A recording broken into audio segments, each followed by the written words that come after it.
St. Patrick's Day. So we're getting together to do something super fun today, and we're going to talk about carnivore solutions, creative carnivore solutions, with a brand new TikTok friend. Just saying. If you guys forget how awesome TikTok is, hello, get up on there with me. We're having stinking fun without you. Hey lady, there's your request. Let's go live. I'm ready. St. Patrick's Day is one of my favorite days. See, look, I'm wearing all my green. No one can pinch me. Hey! I didn't even bother with green, because, anybody's going to touch us. Well, you know what? I was like, I bought the shirt, though. And it's the one day a year I can wear it. So right. I'm on it. And then I was looking for, a green necklace or something. No, but look at this pretty ring. Oh, you definitely do. Oh, man, So, I bet I had a green necklace somewhere. I didn't even think about that. Darn it. well, nobody's going to pinch you because we're not allowed to go anywhere. I know. Hello. Do you know what all the introverts are celebrating? I'm just saying, they're like, this is old hat. I know how to do this. This isn't even new to me. I hear you. I'm usually at home because I keep my grandbaby, but my mom is here. Oh, nice. But being closed in with my husband, too, in a small house for days on end might get a little cray. Just saying. Right? It's going to get real. Give it a week. Stuff is going to get real, and people are going to be like, I don't really like my husband that much. Just saying. Anybody want to borrow him? Quarantine at your house. I hear you. I'm so lucky that my grandbaby lives next door to me. So, this morning, I heard her outside, and I was like, oh! So I go running out, and she's in her cute little outfit, and my daughter's taking pictures, so I still get to see my grandbaby, so it's all good. I love it. So why don't you introduce yourself first? Because you and I just met on TikTok. So I'm going to guess that, most of my people don't know who you are just yet. All right. Well, my name is Amber.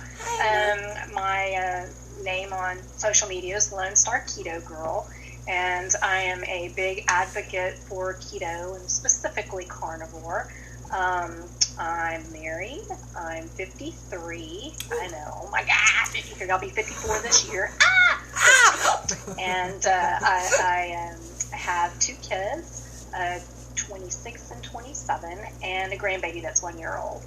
And I spend a lot of time on social media trying to promote this way of eating because I believe so strongly in the healing properties and just that it's the wonderful way. After struggling, I've struggled for over 40 years with my health and my weight and my moods and, just depression and eating disorders and, the whole gamut. I mean, we can get into that if you want later, but I've been through it all. I've tried every diet. I've tried everything, you name it. And it wasn't until I stumbled across keto that I was like, holy cow, why do I not know about this? Where has this been my whole life? And so that's why I'm so vocal now, because even if somebody decides it's not for them, hey, that's fine, that's great. But at least they know it exists and that it could be an option. That's my goal. And I think we all feel that way when we find keto. When I came across keto, I'd never heard it. I'd never heard the word. And I thought, it really makes sense. And as someone who never dieted more than a day or two, cheers, in my life, I just jumped right in. I saw a video and I thought, that really makes sense. I'm going to do it. I'm a keto, and I had no idea what it was. I was so clueless, and that's why now I focus on teaching other people, helping other people just find information, because whether they want to live our lifestyle or not, at least you're right, they deserve to know it's out there, it's an option, it's a possibility, it's sustainable, it's fun, it's not as hard as everybody makes it sound. I know, I don't understand that, but then again, I guess, if I would have heard about it before I was actually doing it without realizing I was doing it, I would have thought the same thing. But, once you just give it a chance, that's the thing. People are just like, oh my God, I can't give up this. Hello, blah. And they go all crazy. But if you just give it an honest effort, it just does the work for you. And that's the thing I find so amazing about this lifestyle, is that you don't even have to try, you know, once you get to that certain point. Well, and let's talk a little bit about that, because for me and for every person I've ever seen, it's like a light switch.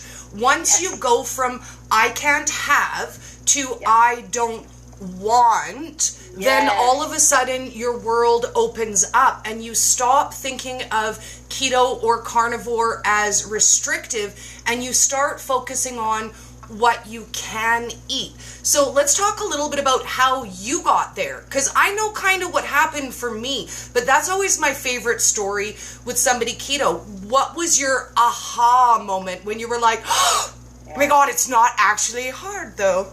Yeah, you know, like I said, I have had, you know, this 40-year journey, and I'm not even exaggerating when I say that. I was 10 years old when I realized I was not like everybody else, and I, you know, started hating my body, if you will. So I've tried everything. Well, there got to a point where I have lost 80 to 100 pounds 4 times. 3 times not on keto. The other 3 times we're doing your typical stuff. And I've lost 20, 30, 50, whatever pounds many, many times in my life. And that's not a joke. If I could total up all the pounds I've lost total, oh good God. We wouldn't even exist. Multiple people, you know, it's terrible. And I was kind of at the point where after I gained back the weight from my last big weight loss, doing it Weight Watchers, you know, the whole deprivation thing. Yeah, I was like ready to give it up. Honestly, give it up. Yes. And just, you know, realize that apparently I was meant to be fat and unhealthy, and just live with it. And my daughter actually had come across a product, exogenous ketones. You know, okay, you can have whatever attitude you want about that. But I was like, you know what, I'm one of those people who need a catalyst, but once I start, get out of my way, because I'm going to achieve my goal, and there's no question about it, and I do every single time. So that was not an issue. I just needed to get started. So I was like, okay, this is my last-ditch effort, and then I'm just going to be fat. And within a couple of days, I looked at my husband, and I was like, oh, my God. This is the most amazing thing I've ever experienced in my life. I am not hungry. I don't care about food. And then it got me started on this, what in the world is this whole ketone thing anyway? And so I started doing a bunch of research, and I read book after book after book after book. Next thing you know, I'm full out doing a keto diet, and I don't even need the other thing anymore. I understood that now I can produce it myself. And that was like life-altering, to realize that I could do this all on my own. And, you know, but the amazing thing is that my body was doing it for me. I didn't have the cravings. I didn't have the deprivation. I didn't have the anger or the depression. You know what it's like on the It's a real thing. Like, you know, you just want to die, and you watch your friends eat and you hate them. Just hate them. Even though they may be fat and unhealthy too, you don't care. You hate them because they're able to enjoy it. And here you are suffering, going, I can't have that chip. I can't have that margarita. Can't. But, you know, I'm crazy, and I, you know, once I start on a path, I'm not going to veer. But, yeah, the keto was just boom, you know. You feel amazing, and it's easy, and it's yummy. And I hadn't had fat, and I'm not even going to kid you. Fat was one of those things that I avoided like the plague, even though I was fat. I avoided it like the plague, and everything was low fat. I mean, yes, I ate processed food, obviously, and crap, you know, but the fat was no. And one time when I had lost my weight and I was seeing a trainer and all, I got to the point where I was eating dang near 0% fat, and I'm not exaggerating, because my trainer actually looked at me and freaked out. She said, girl, you have got to eat fat and eat a candy bar. I don't know, something. And she was like, oh my God, I've never told that to a client before. What am I saying? She goes, you're making me crazy. You have to eat fat. And at that time, my hair was coming out in big, huge clumps, and my skin was dry and flaky, and I was tired, and I was miserable, but I put on this face like, ooh, this is the way to do it. Ooh, yay, you know. And, so, yeah, it's been a journey, I'll tell you. Well, and I want to say that no matter how people feel about exogenous ketones, because I feel like our community is split right down the middle between people who see benefits and people who think it's expensive pee. But I'm going to say this. Regardless, it brings people to our community, because I'll tell you what, finding exogenous ketones is how I found keto too. My girlfriend wanted to take the latest weight loss shake, and we agreed we would split a month's supply. The day the shakes arrived, she called me up and she's like, oh my God, Dori, I was researching how to make the best use of these shakes, and there's a whole diet. Now, I'm not gonna lie, I swore at her. Like, don't swear at your friends, but I was like, beep, beep, beep, beep, beep. Do you know me? Do you want to be my friend? I think you best back up off me with the D word, because or we're not gonna be friends. And she said, oh, Dori, this is different. You're gonna love it. Watch one video. And I won't lie, I already decided before I watched the video that I hated it. Now, I agreed I would watch it, but I pulled out my phone and I looked at the video, and in my head, I went, yeah, that's right, diet guy. I don't like your face. I don't like your face.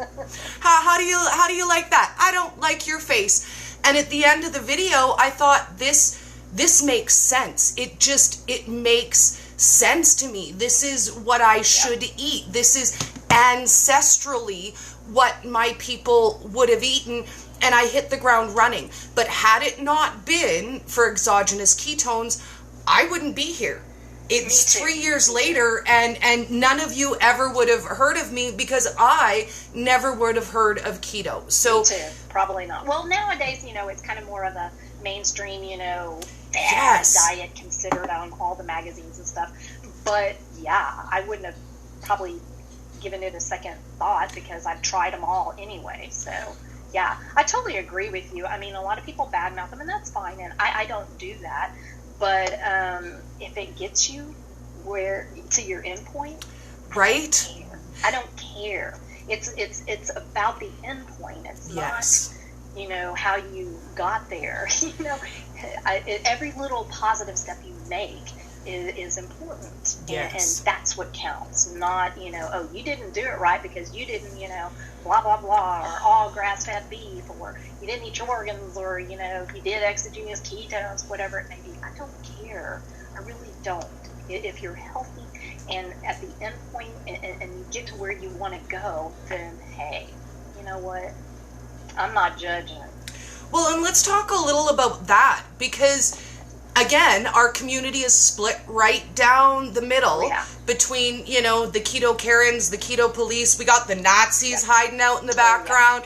And I have seen a lot of very, very zealot carnivores as well. Oh, yes. And that's, again, it splits our community. It benefits no one to point the finger and say, your keto isn't keto enough, your healthy isn't healthy enough, your path wasn't my path. And I feel like we're all going somewhere. It doesn't matter which path we take to get there. We're improving our health. We're getting better day at a time. And here's the secret. It's going to matter to you when it matters to you. Before keto, I never even looked at a label on a can, because it didn't matter.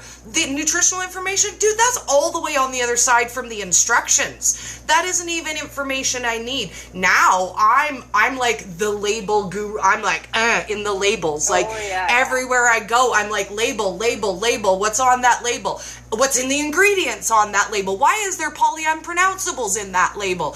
And it matters to me. But there was a time when it didn't matter to me. So I can't get up on my soapbox and say labels better matter to you. You better check it. You better care. If you don't care, you're not my friend, and you're not doing keto right. Yeah, I so dislike that, and I'm immediately turned off by that kind of thought process.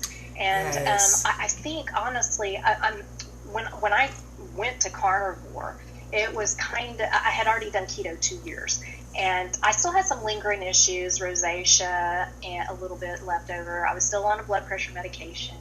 And at the time, I didn't even realize I had digestive issues, because they were so much better on keto, the standard American diet, that I thought I was great. But when I transitioned, I forgot even where I was going now. Goodness gracious. Oh. That's okay. I'm sorry. I got some noise over here. That's all good.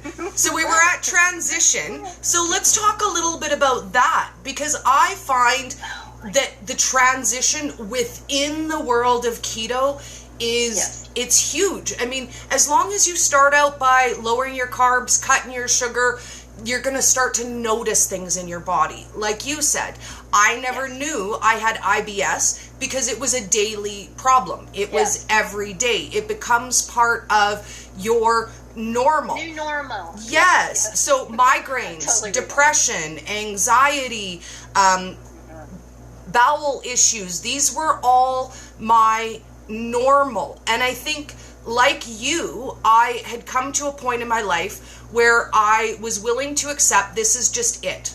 I'm meant to be fat. I'm meant to be unhealthy. You know what? Thin and healthy, that's for other people. That sailed for me years and years and years ago. My first step was bariatric surgery, and that was 9 years ago, because there wasn't an option that was out there that was for me at the time. And even if I had known about keto back then, I wouldn't have. I wouldn't have done it. I wasn't in a place in my journey where I was even willing to accept that. So we all start somewhere. We start somewhere different. You might start off low carb. You might start off paleo. You might start off keto. Then you might try dairy free. You might go nut free. You might, cut all your oxalates. As you get to know your body, you know your body, and no one can take that knowledge from you. Once you learn it, you can't unlearn it. So I feel like even if you go off track with keto, we'll never eat quite like we used to, because certain things matter now. So what's the one thing that you think, even if you didn't keto, you would always be like, oh my God, there's that in that? Well, honestly, and I know this is going to be very unpopular and shocking, but one thing, I mean, there's a lot of things I won't add back in, obviously, your typical grains, blah, blah. But the one thing, vegetables. Yeah. I know that sounds crazy, but I honestly had no idea how much they affected me. I really didn't, until they were eliminated. And where I was going earlier was when I transitioned, it was just kind of to see what it was like and see if I could heal my issues. I had a friend who kept saying, oh, do it, whatever. And I came across Sean Baker, and he wasn't one of those people who were like, you must do it this way or not. And I was very, very impressed, and I thought, you know what, I'm going to give this a go. Okay, so when I did, and I immediately got rid of the vegetables, and I was very, very vegetable heavy person since I was a little kid. I'm talking when I was 3, I was eating cans of spinach for breakfast because that is what I wanted.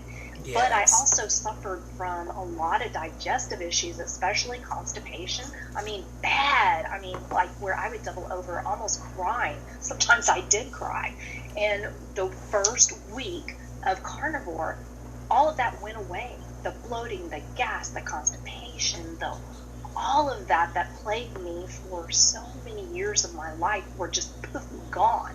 And now I look at vegetables and I'm like, I ain't touching that, because that causes me pain.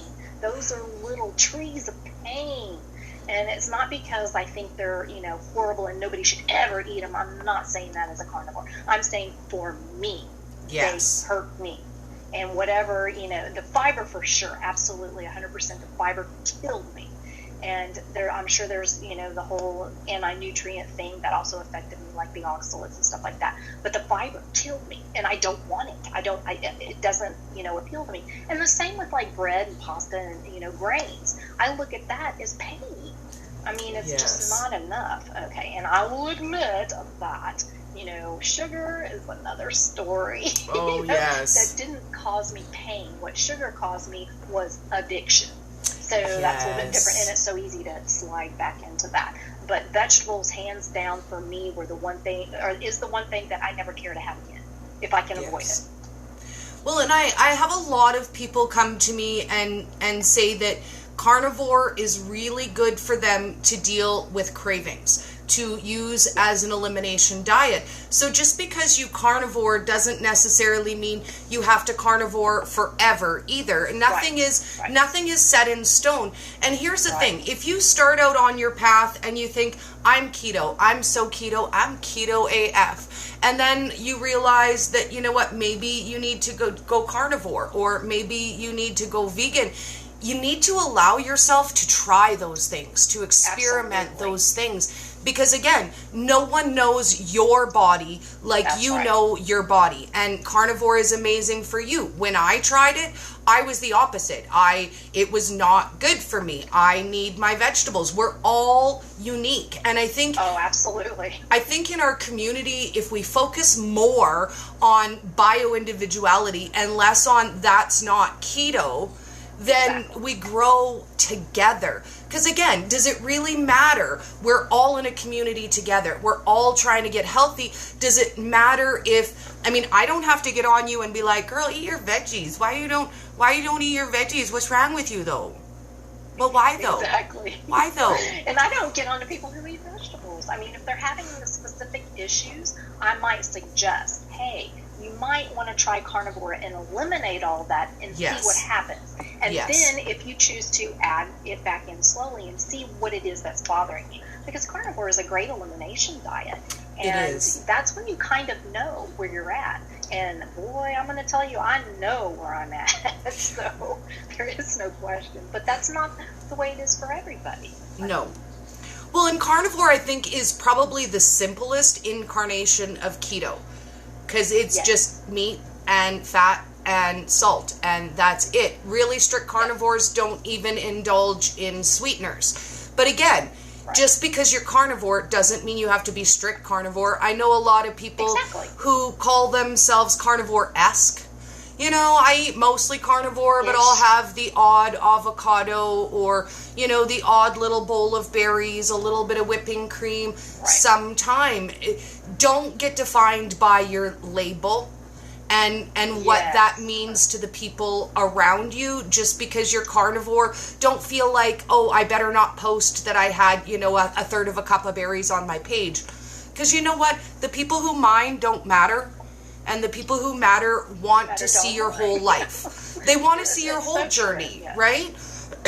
They want to be a part of that, and they want to see that. That's why we put it out there, to share that experience with other people. Because I don't know about you, but it was hella hard for me. I struggled. I didn't know that there was help out there. I just did it all by myself, and now we have a community. So I say let's lift each other up, you know, encourage each other. And by the way, get on TikTok. Like, that's where I met this amazing lady. Addicted. It's terrible. I am. Like, I'm a freaking addicted to TikTok, but it's so much fun. It's an opportunity to really get outside of social media. I feel it's so confining. Like, you stress so much on each of the social media. Should I post that? Should I post that? How are people going to react to this? And on TikTok, I just don't care. I'm like, I let my crazy run free on TikTok, and it makes me so happy. I found TikTok last year, and the 15th was my 1-year anniversary, and I was going through a really low time in my social media, I think is the easiest way to explain it. It gets really hard when you're out there every day, you're putting out as much content as you can, you don't make money, and everybody wants something specific. Like, if you do a live recipe video, they'll say, oh, well, I don't have time to watch that whole live. Could you make it a 1-minute video? So you spend 3 hours and you edit down to a 1-minute video, and they'll comment and say, oh, I hate when I have to screenshot recipes. Could you type that out for me? Oh, do you have that on a website? Could you do this for me? Could you do that for me? Oh, yeah, been there, done that. Yep. And I was at my wit's end, and I won't lie, I was ready to walk away from all of it because I wasn't having any fun anymore. I wasn't enjoying myself anymore, and I was feeling like I was literally donating 16 hours a day to not even have any fun. So I found TikTok, and man, my fun is back. Like, it's been a full year, and I haven't felt that bogged down that I do on the other social medias. So if you guys are looking for fun, I swear it, like TikTok is it. Try TikTok. It's kind of fun, and just kind of scroll through and see all the silliness. There's a lot of silliness, but sometimes we need silliness. I'm sorry, we do. Matter of fact, I put up some kind of silliness. I just posted one, matter of fact, super funny. I'm kind of spoofing Dr. Ken Berry. It's really kind of funny. So I love it. I used his voice and, about the banana and bananas. Oh, God, that one. Hysterical. So, yeah. I love that video. It's too funny. It is hilarious. And you know what? Especially now, when we're in times of such great stress and uncertainty, we really need to be able to just let loose, laugh a little, unwind a little, because you know what it's going to be, what it's going to be. It's going to be as bad as it's going to get. Stressing out about it, it's not going to make it any better. And I will say, in my own personal experience, I spend my time stressing about things that are out of my control. And then it raises my cortisol. I'm upset. I'm not sleeping. I'm not eating properly. And guess what? At the end, it works itself all out. And I stressed about nothing just to cause my own self-stress. Because at the end of the day, it's going to work out. It'll pan out one way or the other. Staying at home and being upset and worried and anxious and stressing out about it, it doesn't help you. It doesn't help anyone else. So let's talk a little bit about keto and anxiety, because for me, that was huge. I never knew that it was going to be a benefit. And all of a sudden, I'm going to say within 2 weeks of being keto, I couldn't remember the last time I was too depressed to get out of bed. I didn't have that overwhelming feeling of dread. And that's the only way I know how to describe anxiety, because there's nothing wrong. There's nothing wrong. There's no reason to feel anxious, but you just constantly feel like something really bad is going to happen, like any moment. And you're constantly looking over your shoulder, and there's never any peace. So let's talk about how keto changed that for you. Keto and carnivore, how that changed for you. I never actually had anxiety, or, not where I would call anxiety. I mean, I'm not saying I've never been anxious or anything. But I've known plenty of people who do actually suffer from anxiety, and it is awful. It's debilitating. Yes. What I did notice is that I was a lot more chill. Kind of like I took things a little bit easier. I mean, it wasn't like I was high strung, but certain things just set me off. And I'm going to tell you what, politics was one of them, so don't even go there. And be like, and when I would go see my hairdresser, who's also a good friend of mine, we would talk, and of course I would get all red-faced and, I mean, we agreed. I mean, it wasn't about that, disagreeing, but it was just, as you start thinking about it, you get more upset about it. And then after I started keto and stuff, I'm kind of all sit back in the chair and we're talking politics and it ain't no big thing. And she's like, something I've really noticed besides weight loss with you is you're kind of chill. When we talk politics, you don't get like all red-faced and mad. I'm like, oh yeah, I think you're kind of right. So I think maybe it's helped me chill a little bit and not overreact in certain situations. It's not something I overreact all the time over everything. I'm not a drama queen, but there were certain things that did just really set me off, and now it has to be something pretty major to set me off. So. Well, and the little things, it would be one small thing, like, oh, my guy left a mess on the counter, which runs into, oh, he didn't shovel the car for me, oh, or this or that, and then it rolls into all of this misery throughout the day. For me, I was diagnosed with severe depressive disorder in my early 20s. Back then, they called it dysthymia. But basically, they describe it as long-term, non-treatable depression. You don't have the highs and lows of a mania, but it's basically like low-grade, long-term, non-treatable depression. And that's what they told me in my 20s, that was just who I was. I could do talk therapy, but depression was as ingrained in me as my DNA, and I had to just learn to cope. And when I found keto and I was free of that, oh my God, like I literally have spent, my mother remembers periods of depression in me as young as 3 years old.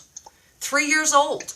And my mom remembers I would hide places. I would be depressed. I wouldn't talk to her. When she asked, you know, why I was late for school, I would tell her, because when you're sad, you walk really slow. Like, these are things you shouldn't really see in a child. So in my 40s, to finally be free of that, how could I not stand on the mountaintop and be like, cure your depression, get rid of your anxiety? Who wants to feel better? Like, who doesn't want to cry all day, every day, and not be able to get out of bed? Come with me. Like, on this side, we have the fun. On this side, we get to be excited and life matters again. On that side, nothing matters. Your friends don't matter. Your family doesn't matter. Your hygiene doesn't matter. Nothing matters when you're depressed. And I don't want to live like that anymore. And if you guys don't want to live like that, come hang out with us. Yeah, my depression was an emotional depression. It wasn't a chemical or something like that. Yes. Mine was more due to that I hated my body. I mean, it wasn't that I didn't like myself. It was like I had me, and then I had my body, and we were constantly at battle. And I hated that body that would not cooperate with me. And so that made me very depressed. And I spent a good 20-something years pretty much hiding from the world, not living. Yeah, and it was a shame because that was, you know, when I was raising my kids. So that was really sad. Well, and these are the memories we miss. Because hands up if you never let anybody take pictures of you. There aren't pictures of me. I was on the other side of the camera. If there was a picture of me, if I didn't look good, I'd be like, give it, I'm ripping that up. Give the negatives, you're not remaking that. Give it. And now I feel terrible because my family didn't care if I was fat. It was me. It was my own. And here's the thing. It's because my delusion was so strong that I convinced myself I didn't really look like that. That wasn't really me. So when I had to look at myself in a picture, I had to destroy that picture. Isn't that lovely? See, and now I wish I had the pictures to be like, this used to be me. But we hate ourselves so much that we don't even want anybody to see that. Oh my God. Okay, so this was my favorite joke back in the day, and I would say this. So I know the camera adds like 10 pounds. How many cameras you got on me, paparazzi? Oh, yikes. I'm shocked when I go back and I find these fat pictures of me because the camera came out and I was gone. I was the one behind the camera. So there's not a whole lot of pictures. But, you know, as I go through pictures and occasionally I'll find one, I'm like, you got to be kidding me. Who took this? Because there's no way. And so, you know, but I really treasure that I do have those pictures now to remind myself and to show others that it can be done. So, yeah, but they're still hard. I mean, I'm kind of over it now because I don't associate myself with that person anymore. I feel bad for her, you know, and it's kind of like an extension of myself, but yet it's not. I don't know, it's kind of hard to explain, but it's definitely easier putting that out there now. But for a while, that was rough. Yeah, well, but it was a good therapy, I think, to actually share those, photos and, accept the fact that was you at one point. But it's not anymore, so... Well, and your progress along the way, because I won't lie, this is something I've really been working on. I still don't like pictures of myself. When I went to KetoCon last year, I did really bad for taking pictures. I kept forgetting. But at the end, I won't lie, I hated most of the pictures. I was like, oh my God, why does everyone else look normal and I look like an alien? Why do I have this part sticking out? Why is that roll sticking out in that picture? And I didn't want to post them. But this is what I've decided. I've decided I'm posting them anyways. Because whether I look good or not, it was my experience. It was my story. Right. These are the people around me who enjoyed it with me. Is it fair for me to take away their memory because I didn't like that my fat roll was sticking out? Come on, girl. I hear you. Come on. I'm still working on that. I'll be honest. I have so much more confidence, and doing this right here is something I would have never done on camera. And being so upfront of people nowadays, It's a wonder. I mean, it's a huge thing for me. You have no idea how huge that is. But I still struggle with that. I mean, I look at pictures and I have to stop myself because I'm like, oh, good gosh. Oh, my God. That is hideous. Can't post it. And, you know, my daughter, she's kind of at the point where she's like, it's okay to post, you know? And I'm like, it's okay. Whatever, do it. But, you know, I'll look at him and go, oh, God, why did I let her post that? But it's the truth, I'm working on it. I'm still working on it. Work in progress. And we can't all put out a picture of perfection either, because life isn't like that. Let's be honest for 2 seconds. It's not that easy. It's not that fun. Learning to love yourself and your new body, man, that is a job all unto itself. It really is. I disassociate from my new image the same as I did from my old. When I rewatch my videos to edit them, I don't look at them and say, oh, I look kind of cute there. I look at them and I think, oh my God, she's so funny. I like her. We would totally be best friends. I like her. She works for me. She gets me. She totally gets me. I know, it's kind of funny, especially with the whole TikTok. I like watch mine over and over again, and I'm like, that's kind of good. That's kind of good. Well, and I marvel over my funniness, right? Like, I marvel over my funniness. I watch them. I giggle to myself. The other day, my fiance came home from work, and I said, oh my God, honey, I made the funniest TikTok today. And he looked at me, and he said, no, you didn't. And he walked away. And I was like, but you didn't even watch it. Yeah, it's pretty funny. And he's like, no, you're not funny, like, at all. Says stuff like, yeah, I don't really get that. I don't get how that's funny. And I'm like, I'm hilarious. Are you not in this world with me? How do you know? And he's like, yeah, it's not really funny. And I'm like, man. Oh, well, I thought it was funny, so whatever. I got the first time. I got a couple likes, so. The very first time someone said I wasn't funny. So the video that I did the other day of Steven, the coronavirus one where he's ripping up the toilet paper and then it has Harold the Chug Mug wrapped up in the toilet paper. And the whole point of the video that makes it funny is to not hoard the toilet paper. So some kid comments, WTF. And I was like, it's hilarious. And he goes, this is like the stupidest thing I've ever seen. That's not even funny. And I said, well, you know, feel free to don't watch it if you don't think it's funny. I think I'm hilarious. Like, I've been laughing all afternoon. You can unfollow. Yeah, I don't really get people like that. It's like, you know, if you don't like it, okay, that's fine. Everybody has their own sense of humor and their own whatever. Who cares? If you don't like it, scroll on by. See ya. That's you know, likey. There's a lot of things I don't find funny. I keep scrolling, so what? You know, likey, swipey. Exactly. It's really not that difficult, people.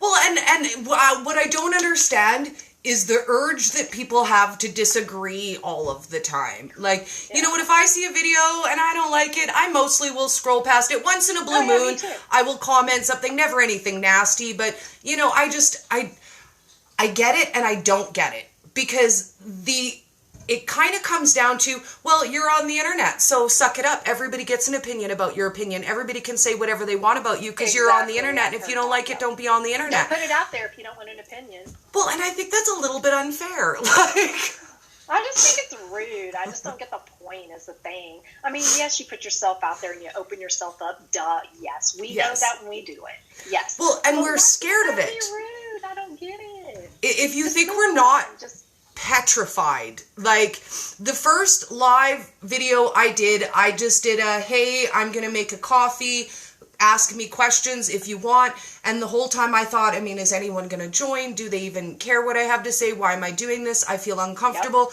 And I went to bed that night and I panicked. And this is what my panic was. My panic was I was waiting for people to say, who is this fat bag and why does she think she can teach us about being healthy? Because I'm not thin. I'm not perfect. I'm not there yet. When I started my keto journey, I had already lost 130 pounds, but I still felt like I was too fat to tell people about being healthy. And I would go to bed every night and I would cringe and I would panic and I would wake up every morning and I would look for the fat cow comments. Oh, wow. Well, you know, that's why Jimmy Moore did his sabbatical. People were ridiculous. And, you know, just immediately, well, you shouldn't be talking keto to any of us because look at you. Yeah. And it's like, you don't understand where he's come from or what he's dealing with. And do you know his very first live when he came back from the sabbatical? I was watching. Did you watch it? No, I didn't. There's this guy who immediately started at it again and was basically like, oh, well, you're just afraid to show how much you didn't change over the 6 months that you said you're going to be working on yourself, whatever. He stands up and he lifts his shirt up, and I kind of happen to turn around and I see this belly on the screen, and I'm like, what is he doing? And then I read the comments, and he basically said, you thought you were gonna, you know, hurt me by doing that. Well, guess what? You didn't. You failed. Because I don't care. I am a work in progress, like you said, and, you know, this is what it is now. I am working on it. This is tons better than where it was. Yes. And I'm just like, why? Do you not understand that those kind of little comments can really mess with somebody's head and cause them to have, you know, all kinds of disorders? And I mean, that's a lot of where mine started, were these just little comments. And to be honest with you, those comments weren't necessarily meant to hurt, but you don't realize how powerful words can be and how they can stick in somebody's mind. And I'm a lot better than I was, but I'm not going to lie. Somebody says something ugly to me, you know, you're kind of still fat, or whatever it is, or you look older than your age. Somebody told me that. Of course, it was a vegan, but whatever. You look way older. Hateful than you're vegans. I'm like, well, that's nice. Thank you. Thank you. But it still does kind of hurt. But I try really hard not to give my power away to those kind of people and allow them to get to me. But dang it, sometimes it's hard. And then I had somebody who actually went hashtag horrible influencer or something like that. And I'm like, wow. Okay. I got okay boomered one time. And I will tell you what. That one, it's like, okay, ooh, that's an insult. Okay. Well, it is. And then I was like, but I'm not a boomer, which apparently is like saying my name isn't Karen, and it's pointless. Like, they're not actually calling you a baby boomer. They're saying, okay, Karen. So when you're like, oh, my name is Dory, it's not Karen, you just look stupider. Like, I'm just saying. So when you're like, hey, I'm not a boomer, I just looked stupider in that whole.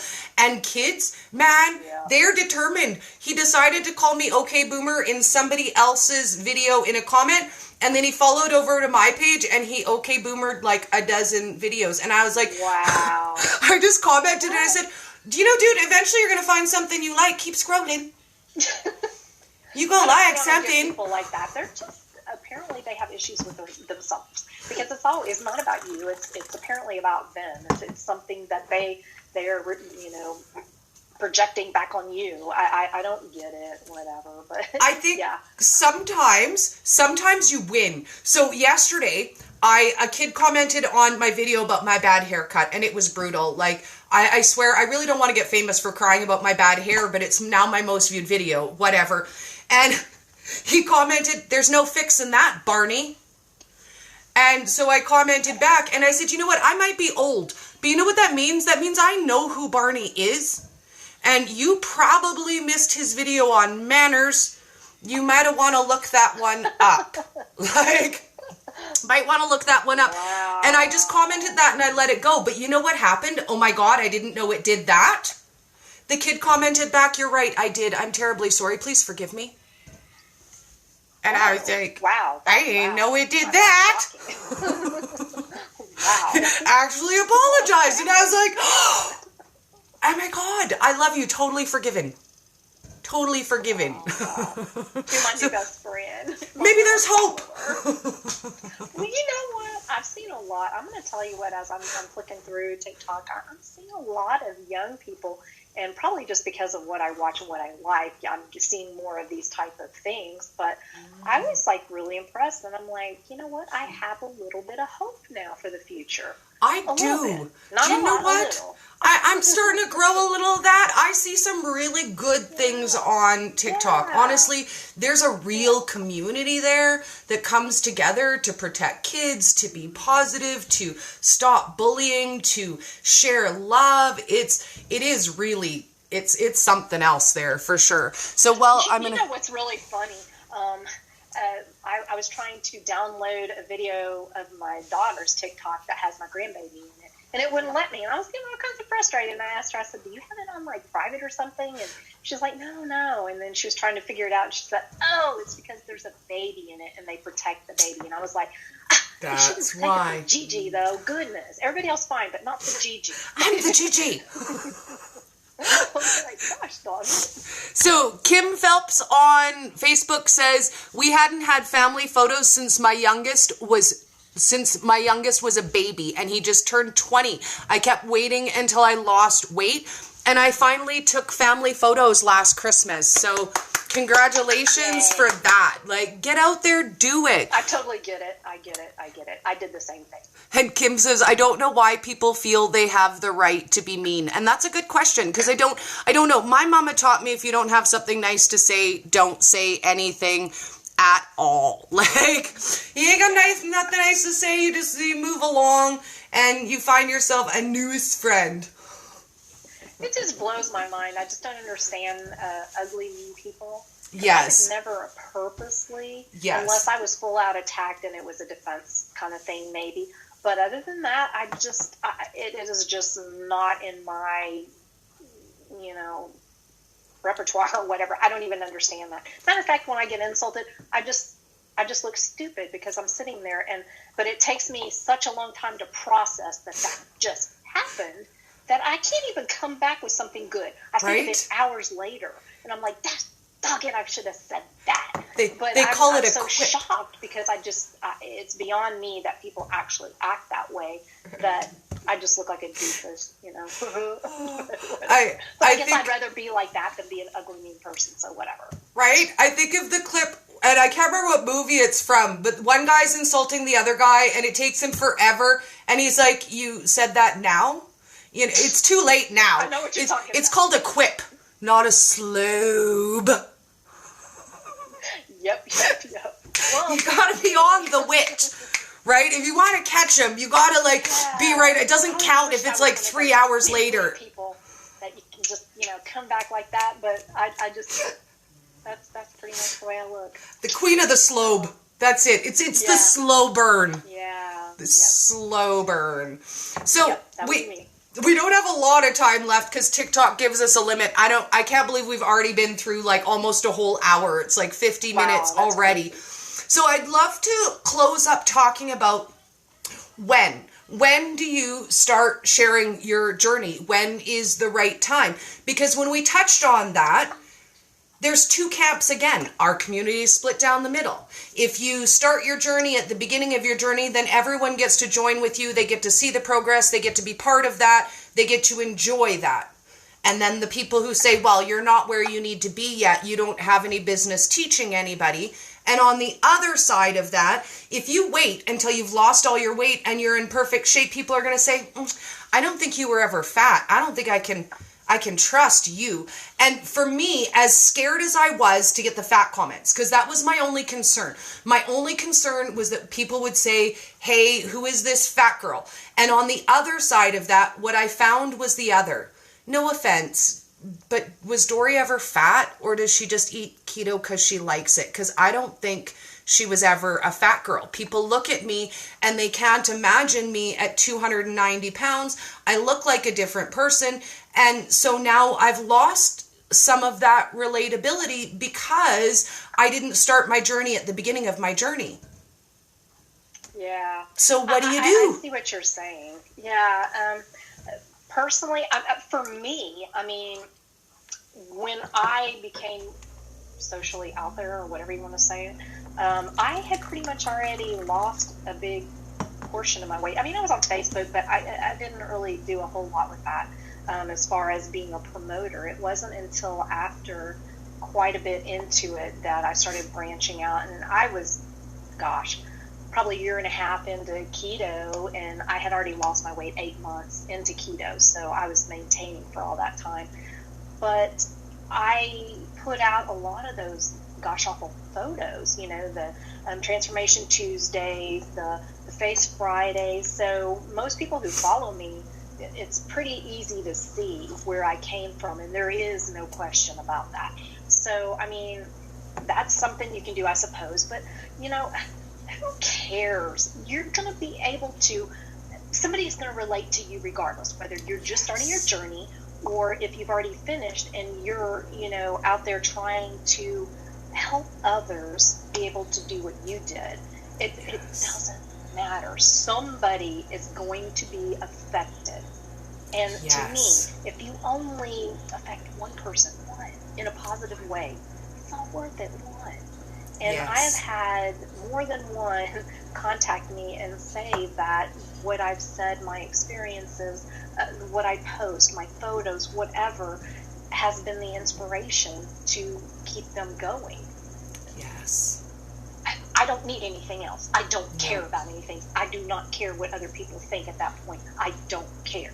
It's you know, it's that 1, 2, 3, 4, whoever that message you and say these things. And for every one of those, you know, there's probably 10 more who never even say anything. So don't be afraid to share your experience, no matter where you are in the journey. Somebody will relate to you, and that's all you need. And you know what? It's out there forever. And here's the thing that most people don't consider. When I found Butter Bob's video, Butter Makes Your Pants Fall Off, and that video changed my life, I was already keto.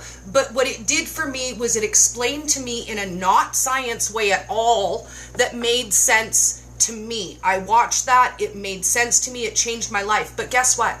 Butter Bob had already been gone for 3 whole years before I found his video, and it was brand new information to me. So know that what you're putting out there now, it could impact somebody a year, 3 years, 5 years, 10 years from now could be that moment. And if you put out every bit of content you do with the intent that the one person who really needs this is going to find it in the moment when they need it. It might be tomorrow, it might be next year, it might be 10 years from now, but who needs this will find it. Then what anybody else says about your content, it doesn't matter. It doesn't matter. I got hammered so hard in the beginning of my keto journey because everybody felt that I didn't have enough knowledge, I didn't have enough skill, I wasn't polished enough, my lights are too silly, I have too much fun, and everybody couldn't wait to tell me that I didn't get to share. Well, too bad. Too bad. You don't like it? Scroll. If you have something to share, you share it, because that means someone needs to hear it. If it's keto, if it's whatever it is, I don't care. One of my friends messaged me the other day and she said, Dori, I feel really moved with all of this stress to pray online. Do you think I should? And I said, yes.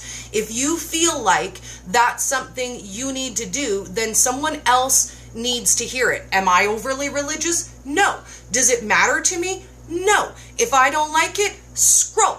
But if you feel like you have that in your soul and you need to say it, it's because, girl, somebody needs to hear it. Someone is in a dark spot right now. They are suffering. They are alone. They are by themselves. And they're just waiting for your words. They're just waiting. I agree. Absolutely. Yay. So to close out, tell everybody where we can find your words. Where can we find you online? Where can we stalk you and be your new bestie? Girl, I'm everywhere. I'm on Instagram, Lone Star Keto Girl. I have a website that's lone-star-keto.com that has everything on there. Yes. I'm on Twitter, lone_star_keto, because they won't let me do what I need to do. So annoying. I don't have enough space to put Lone Star Keto Girls. So annoying. Anyway, and I have a Facebook page, Lone Star Keto. YouTube, Lone Star Keto. I gotta find your YouTube. Lone Star Keto Girl. So yes. We totally need to YouTube collab. I stinking love doing YouTube collaborations. It's a heck of a lot of fun. We'll have to talk about that. Some sort of project we could do together. YouTube doesn't really love me, but I keep just giving it content anyways, because same thing. One day one person's gonna see it. And I will say, my first video I ever posted was the one I got the most flack about, and of all time it's my most viewed video. So, for all the people who said that was a stupid video and nobody ran and watch it, they were wrong.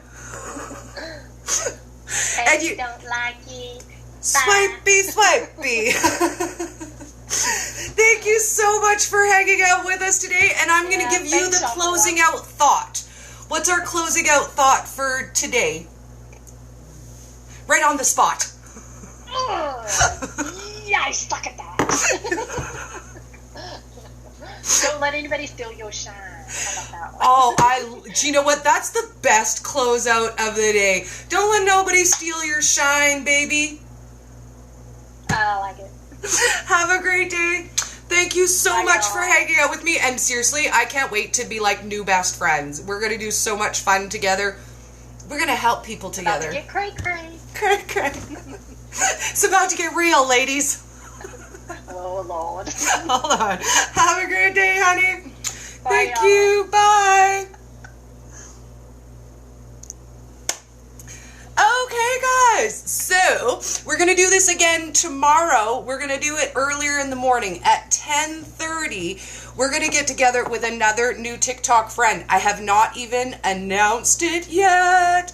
It's kind of like a secret still, but I'm going to post it later this afternoon so that you guys can see, and I'm going to give you just a little sneak a preview. So, tomorrow we are going to talk about getting ready, being prepared, going into isolation financially and household-wise, what we need to be prepared.